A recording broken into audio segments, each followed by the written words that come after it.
Hey, it's Rachel here with WTI, and I love all products by Cantu. I think they work so great for curly hair, and I really like this one. This is a style spray. You can use it when you finish styling your hair.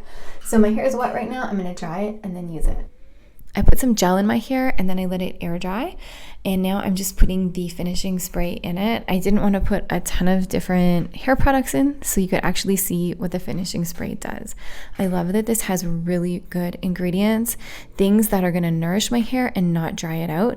So I'll hold it around 6 to 8 inches away from my hair after it's dry, and I'll just spray it throughout the different layers of my hair. And I love that it really cuts the frizz down and it keeps my hair frizz-free throughout the day.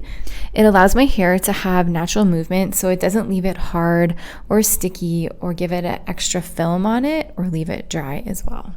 If you're looking for a finishing spray, you've got to try this one out by Cantu. It's awesome, and that's my point of view.